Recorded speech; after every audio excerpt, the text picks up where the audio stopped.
Hello everyone and welcome to today's video. Now what we're going to be doing today is I want to talk a little bit on the user interface when it comes to the different views, and then I also want to talk about going a little bit deeper into the polygonal elements, and we'll get into that as we progress. And we're also going to go over two very important tools when it comes to a 3D modeler. They're basically the bread and butter of anyone who's going to be doing any kind of 3D modeling.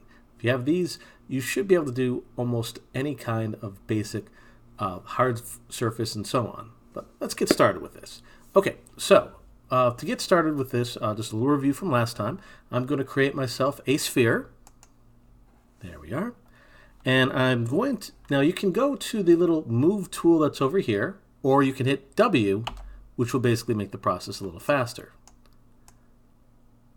And I'm going to make myself a box. Just go to the polygon shelf over here, hit the box option, and I'm rotating around, again holding the Alt key and the left mouse button to rotate, the right mouse button to zoom in, the middle mouse button, and Alt to pan. So just a little review from last time.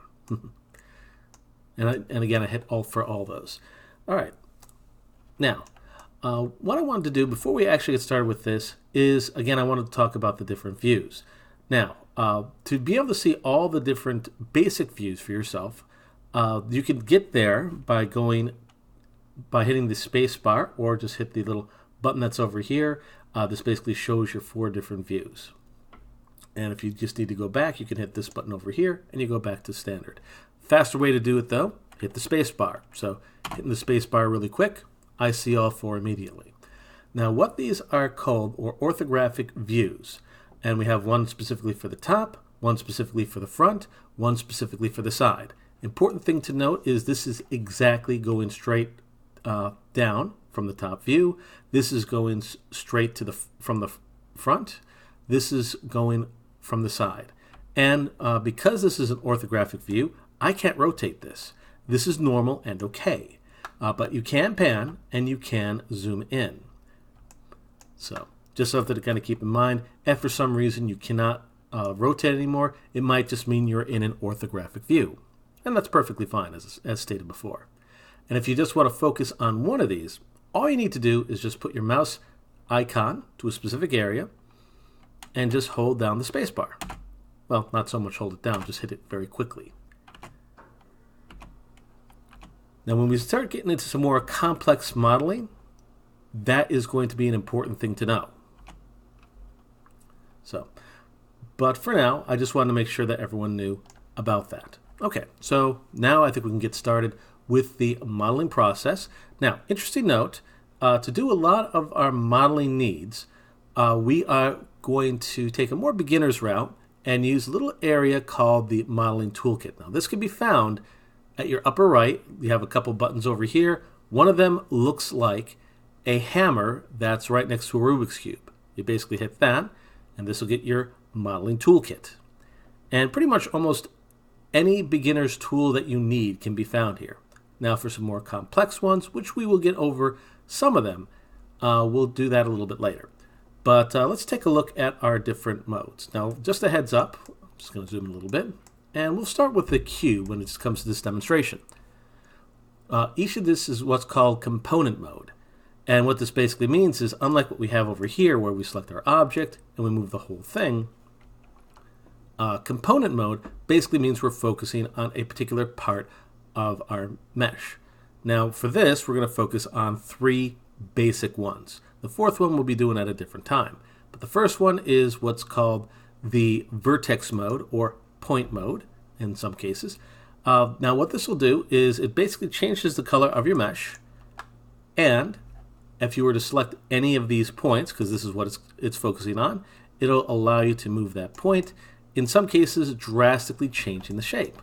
So that could actually be kind of neat, depending on what you're trying to approach. Now, important safety tip when it comes to this, if you were to select another object that has a higher poly count, because this one has a very low poly count at this time, we're talking about, just take a look over here, we have exactly 6 faces or 6 polygons. That's basically what the faces will be called. We'll get into that as we progress. But if we go to our sphere, you're going to see that there's quite a bit more to it. Now I've left a little user interface that actually can count the polygons. I'll show everyone how to get here at a later time. But the faces or polygons basically is put to 400. So definitely far higher than what we have over here. So as such, if I move one single vertex, it's not really going to make that much of a difference. Now if I want, I can actually select multiple vertices, and I'm doing this by holding Shift and Control. Technically you only have to hold Shift to do this, but if you hold Shift and Control, you can make sure you can select an object that maybe you already selected. So case in point, and this is an interesting little safety tip, if I select anything that's currently selected, you'll see that it all of a sudden deselects. But if you hold down Shift and Control at the same time, it keeps everything selected like this. So, little review. If you just hold down the Shift key, anything that's currently selected will be deselected, but if you hold Control and Shift at the same time, that's what we get. So, but now that I've selected multiple verts, I can select the Move tool by going to the Move over here, or just W, and it makes a significant difference. So that's something to kind of keep in mind. So I'm going back over here. So once again, this is technically called the vertex option. So you can also get there by right-clicking, and there's the vertex. This is again one of the reasons why a 3-button mouse is essential to actually working with Maya very efficiently. Now, the next option over here, this is your edge. And again, you can just right-click and hold, and you'll get the edge here immediately. And again, what this will do is it'll let you select any edge like so. And kind of neat little thing about this, if I select an edge and I hold Shift and double-click the edge next to it, it'll actually select all the edges like so. Kind of a nice little shortcut if you want to select the whole area. Now this only works if the edge in question, and by the way, I would recommend hitting Q for Qbert or quiet to get here. But again, as long as they're 4-sided, you should be good. However, little bit of a safety tip, if you basically select an edge, Shift double click next to it, if you have an area that's a 3-sider, it's not going to work quite as nicely. So anything that's 3-sided or 4-sided, do keep that in mind in the future. It's not going to be a big issue now, but it will be one in the future. But anyway. Oh, and also one interesting little safety tip. Again, if you just, in this case, I could actually just double click an edge and it goes all the way around here. Besides moving, if you select enough edges, verts, or faces, you can actually use the scale to help you with this as well. Depending on the type of shape you're trying to get, will determine on if this could be useful for you. Now you can also do the same thing with the vertices. Just select one little vert, then Shift select next to it, and it selects around in what's called a ring like this. Very useful for this kind of work. Okay. The last one is what's called face mode. Now if you've worked with any other 3D software, this also could be known as polygon mode. Basically it selects whatever face or polygon you have and moves the whole thing. Once again, you try to do the same thing on an object like this, and you're going to notice that it's basically going to select the entire face like so. Again, by the way, one safety tip, unlike the edge, if you do try to double click a face, it's going to select the entire mesh. So once again, although you're more likely to be using the edge option, if you Shift double click next to it, it selects all the faces going around in this kind of ring. So, and again, you can go the other way as well, but again, if there's an area that has a 3-sider, it's going to suddenly stop. So just kind of keep that in mind in the future. So that's basically the main basics on how you can manipulate the inner workings of your mesh and really make some changes. So that ends up being kind of useful for us. Okay, now let's actually get into some modeling tools. Now the first modeling tool, now again, we're going to go over two specifically. One is going to be called the Extrude, and the second one is going to be the Insert Edgeloop tools. Now these again are the basic ways that you can manipulate a mesh and add more geometry simultaneously. And also, again, you don't necessarily need to keep the edges next to each other, but we'll get to that. Okay, so let's go with the extrude. Now, I've shown previously that if you wanted to, you could go to what's called the channel box layer area. And again, I got there by making sure you could see that. Yep. Just clicking the little edge that I have over here. And again, I can go to Modeling Toolkit at any time. These are important things to kind of remember as we progress. But in this case, I'm going to go to my inputs. And again, if you really wanted to, you could add more geometry this way. And by the way that I did this is I highlighted all these by selecting the top to the bottom, held down the middle mouse button, and it adds a lot like that. But what if we don't want to add in geometry in that way? What if we wanted to basically make say that we wanted to make a T? I think that would be a good way to approach this. Well, what I could do to make a T is I can go to my Modeling Toolkit, I can select the face option, and by the way, when you're doing the extrusion, at least at first, keep it on the face. I would not recommend extruding on the edge, and I definitely would not recommend extruding on the vertex. These will have some very specific tools which we'll get into later. So let's keep it on the face. So selecting the face over here. Again, you could, in theory, bring this down, but I need to keep the shape as is, because if I'm going to make the top part of the T, this needs to stay here. So I'm going to use, in the component area, the extrude, and you're going to get some new options. Now you can use thickness or local translate Z to basically bring this out. Now what's kind of interesting to note on this is this area over here, in terms of my edge, stays consistent, but this one face over here can move and just keep this geometry the way that we have it. Now the difference between using these arrows versus using either thickness or local translate Z is the local translate Z or the thickness you could actually bring out to a very specific amount. Now, just a little bit of a heads up. The measurement that this is currently using is centimeters, so do keep that in mind when you're working with this. And again, if you just want to use the arrows, there's nothing wrong with that. It keeps track of this until the moment that you turn off this tool. Easiest way to do that, you can use the regular selection, one of the transformers that we have over here, or just, again, use your shortcut keys. You could either use Q or you can use W, etc. I usually end up using Q or W myself. Okay, now I'm going to extrude the very top, just so you can see this again. And this time I'm just going to use an arrow, because I'm making a lowercase t. And that's basically how this is going to work. So yeah, I have some nice geometry kind of going here. That's great.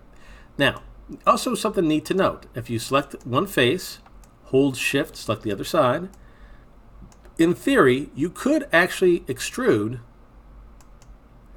and either use the local Z or just the arrow over here. And as long as you're using the arrows this came with, you'll see that it's made like this. So that's, again, if you want to make yourself a T in this case. And I'm okay with this. But I think I want an uppercase T. Now again, that's one of the nice things about having the undo button. That would be Control Z or Command Z potentially for those using a Mac. But I'm going to select the top instead. I'm going to use the extrude once again and bring this out.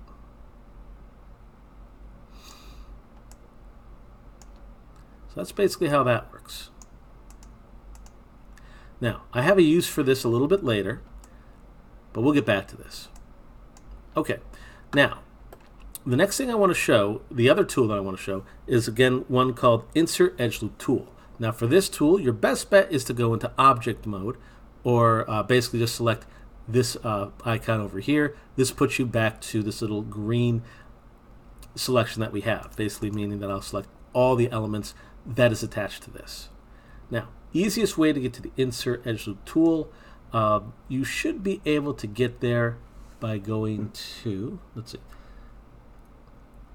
Actually, I'm going to show you the simplest way. If you hold Shift and then the right-click button while in object mode, the Insert Edgeloop tool should be found here. So this one takes a little getting into, but here's what's nice about this. Once you've done that, you can basically select your mesh on one of the edges. That part's important. And we can add more geometry this way. Oop. There we are. Now, a pro in this is we're able to add a lot of geometry very quickly. So say for whatever reason I wanted to make this kind of a fancy T. So I can just add more geometry like so.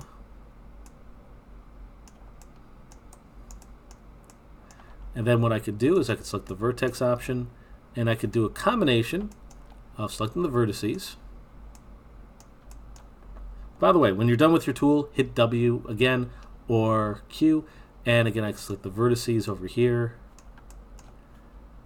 And then I could move this over, rotate a bit. And again, this is one of the reasons why we do this. So this is a little bit not as practical as it could be. And again, I'm using either Shift or Control Shift to be able to select multiple elements.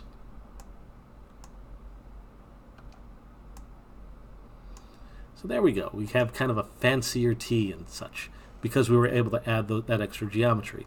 Yeah, looking pretty nice. So to review, again, just select the object mode, Shift, right-click, insert Edgeloop tool, and that'll get you any extra geometry you need. And again, I'm going to go to my vertex. And again, when you're done with the tool, just hit W. That's what I usually end up doing myself. And that'll end your tool. Make it a couple elements a little bit easier. Better not do it too much further, otherwise it's just going to look like a J. It actually kind of does already, but that's okay. Again, we're just doing some quick experimentation. Okay, so I'm relatively happy with what I have. Now, important safety tip, and this is a huge one, by the way. If you ever need to get rid of geometry, like for example, we added this extra line here for nothing. Although it might be tempting, don't just hit delete when you do this. Let me show you the reason why. If I just hit delete, even though the edge is gone, the vertices, as you can see over here, that's going to be a problem. Mostly for several reasons. One, this has geometry you're not counting on, which basically adds more geometry to your mesh, and also can cause problems when we need to do other tools a little bit later. So to actually get rid of this properly, once again, just double-clicking an edge, I could hit Control and Backspace, and that should get rid of it much better. The big difference, if I select the vertex again, hey, take a look at that, no extra verts. So once again, double-click your edge, or select an edge, Shift double-click next to it, and that should select the whole shebang. But in this case, yeah, I could just double-click the edge itself, Control Backspace, and all my verts are gone too. Making a couple elements much easier. So once again, double-click an edge, Control Backspace. This also might be known as delete in a Mac. So if you're not seeing a backspace, just try delete. That also does the same job. Looking not too shabby. Okay, so to review what we've done already, we've talked about the different views by just holding the spacebar, like so. This will show you all of them, and then you can basically go to whichever one you want by moving the mouse icon to it and going like so. We also talked about the modeling toolkit that we have over here. We talked about our main mode, which is called object mode. That's our first one over here. Vertex mode, which is selecting on the vertices or these little points. We have the edge mode, which, as it sounds, you just select on the edge. And we have that. And finally, face mode, where now that we have more faces to deal with, you can definitely see a difference. This is also known as polygon mode for anyone who might be using a different software. All right. We also went over using the extrude, which I'm just going to do something kind of silly right over here. Yeah, I'm just going to select this. And I'm just going to use a simple extrude, and you can use either the move tool or one of these other areas. Now, one thing I neglected to say, which I'm going to bring up now, you don't necessarily need to just use the extrude to bring things out. You could also use the extrude and what's called the offset to kind of bring this in a little bit more like so. And then use extrude a second time to bring this in. So if that's something that might be of your interests, and again, this could be something for as simple as a rocket engine or something the like. So, but once you're done, make sure you hit Q or the move tool or whatnot. Again, you don't want to keep on using the tool if you no longer need it. But anyways, so that's one of the tools I showed everyone. The other one is, again, a little trickier, but you have to be in object mode. Again, I can right-click and just go to Object. So if I want to use the next tool that I showed, and the last one, at least for today, I can use what's called the Insert Edge Loop tool by holding Shift and the right mouse button. And it's the one to your lower left over here. Yep, Insert Edge Loop tool. And just select any line that's going in the opposite direction that you want to go. So if I want to go horizontally in this case, I select the vertical line, and there I go. And likewise, if I want to make a vertical line, I select the horizontal one, and it goes in that direction. As long as you remember those elements, some of the stuff that you need to do a little bit later will be considerably easier. And again, once you're done, go back to object mode, so it's a little easier to work with your stuff. Okay, well, now that we've basically done some very simple elements here, let's actually make something a bit more practical. We'll make something as simple as a table. By the way, to get rid of an object like I just did here, you just go into object mode, select the whole two meshes, which is what I have here, and I just hit a simple delete. Perfect. Okay, now let's make ourselves a little table. Now I'm going to use the tools that we went over today. So basically I'm going to make myself a box. And in this case, I'm not going to really worry too much about exact distances. You really should kind of keep that in mind, but for the purposes of today's lecture, I'm not going to worry about it too much. So I'm going to use the face option because that's going to be the easiest way to go.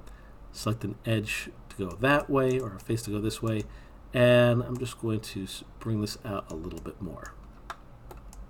Okay, that'll do.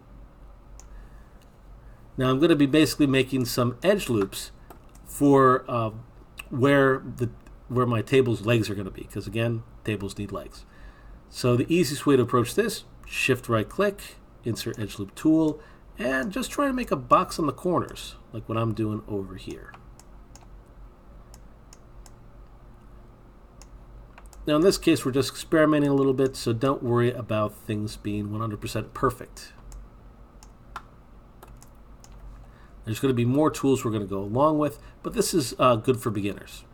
Now once I have done the corners, and again we can basically see like each corner has a square. That's normal and okay. That's basically what we want. We'll select the polygon option, go to the upper right, lower left, upper left, and then you could use the extrude. And because I selected all of them at the same time, and by the way that I did this, in case you need a little refresher, is you select one face, hold shift, select the second in the corner, then the third, and then the fourth. And each area I select, I'm holding down shift. I'm not getting too crazy with this, so just normal shift should be sufficient. And just hit extrude, and just move that up. Oh, that's a thing of beauty. Now again, this would be more like a table you might find at IKEA, or just an end table or whatnot. Okay. Now one last thing that I want to do, because a lot of tables usually have an intersection right at the bottom, so I'm going to create that as well. Easiest way to approach that is select the face option yet again, choose the extrude, and once again, instead of using the thickness or local translate, I'm going to use the offset to just bring this in and put this at a positive number. This goes inwards like so. And then I'm going to use the extrude yet again to just bring this down. Neat thing about the way that I approach this too, if you want, you can actually select all four faces, use the extrude again, and just move this up slightly to just add a little bit more. I can do the same thing for the top as well. Anywhere there's a face, you can extrude, and I'm just going to, in this case, I'm just going to bring this down a little bit, just so it doesn't look like a very simple extrusion table that we have here. And of course we can continue to make this fancy, but this is the big thing I wanted to do. I wanted to basically show you how to make these objects, work with some tools, put an actual application to them, just so you can see what potentially you could do with this. So if you need to rewind this video and show it a couple times, all the better, as long as you get a little bit of practice. So I think we'll wrap things up here for today. Next time we'll do some more complex tools, some more complex modeling, so that you have an idea of what you can really do with this. So once again, hopefully you got something from this video, and I'll see you guys next time.